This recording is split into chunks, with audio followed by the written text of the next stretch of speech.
अब हम करते हैं मास परसेंट। मास परसेंटेज का मतलब क्या होता है, इसको सबसे पहले हम देखें कि मास परसेंट इसको डिनोट जिस करते हैं W by W. Mass generally हम मास को किस में डिनोट करते हैं, m की फॉर्म में डिनोट करते हैं, लेकिन यहाँ पे m नहीं करेंगे, इस बात का ध्यान रखना है। W बाई डब्ल्यू इसको मास परसेंट को लिखना है। डेफिनेशन क्या हो जाएगी, अमाउंट ऑफ सॉल्यूट या सॉल्वेंट 100 ग्राम सॉल्यूशन के अंदर कितनी है, that is called mass percent. हम सॉल्यूट की मास परसेंटेज भी निकाल सकते हैं, सॉल्वेंट की मास परसेंटेज भी निकाल सकते हैं। तो मास परसेंट का जो फॉर्मूला हो जाएगा, फॉर्मूला हमारे पास क्या होगा, मास परसेंट ऑफ कंपोनेंट, कंपोनेंट में सॉल्यूट और सॉल्वेंट दोनों की हम बात कर रहे हैं, तो mass of the solute divide by mass of the solution, और परसेंटेज निकालनी होती है तो उसको मल्टीप्लाई 100 से कर देते हैं। ये हमारा फॉर्मूला बन गया मास percent of the either solute और सॉल्वेंट। एक सवाल हम करते हैं, इससे हम क्लियर समझ जाएंगे। क्वेश्चन क्या है कि 35% W by W glucose solution, इसका मीनिंग क्या है। 100 ग्राम सॉल्यूशन के अंदर 35 ग्राम जो है ग्लूकोज है।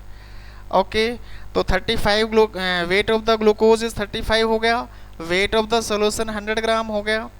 वेट ऑफ द सॉल्वेंट कितना हो जाएगा, वेट ऑफ द सॉल्वेंट कितना हो जाएगा, सॉल्यूशन का 100 ग्राम है, सॉल्यूट का 35 ग्राम है, तो 100 में से 35 हम माइनस कर देंगे तो ये हमारा आ जाएगा सॉल्वेंट का, यानी सॉल्वेंट हमारा कहाँ कितना है, इसके अंदर 65 ग्राम। एक और क्वेश्चन करते हैं। क्वेश्चन हमारे पास है, calculate the mass percentage of benzene and carbon tetrachloride. Mass percent निकालना है बेंजीन और कार्बन टेट्राक्लोराइड का। If 22 gram of benzene dissolved in 122 gram of the carbon tetrachloride, 22 gram benzene को 122 ग्राम कार्बन टेट्राक्लोराइड के साथ हमने मिक्स कर दिया, डिजोल्व कर दिया, तो सॉल्यूट इसमें बेंजीन हो जाएगा क्योंकि 22 ग्राम है और 122 ग्राम हमारे पास कार्बन टेट्राक्लोराइड है, तो कार्बन टेट्राक्लोराइड हमारा सॉल्वेंट हो जाएगा। इसके अंदर दोनों की हम बात करेंगे तो सॉल्यूशन का मास कितना हो जाएगा, सॉल्यूट प्लस सॉल्वेंट दोनों ऐड कर देंगे तो हमारे पास मास ऑफ द सॉल्यूशन कितना आ गया, 144 ग्राम आ गया। अब ये मास ऑफ द सॉल्वेंट आ गया हमारा 144 ग्राम।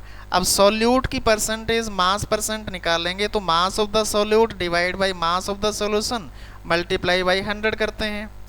इसके अंदर क्या हो जाएगा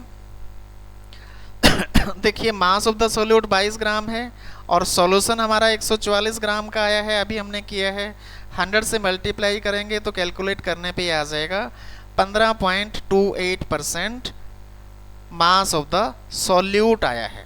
और सॉल्वेंट निकालना है तो 100 में से 100% में से 15.28% माइनस कर देंगे तो ये हमारा 84.72% मास ऑफ द सॉल्यूशन आ जाएगा।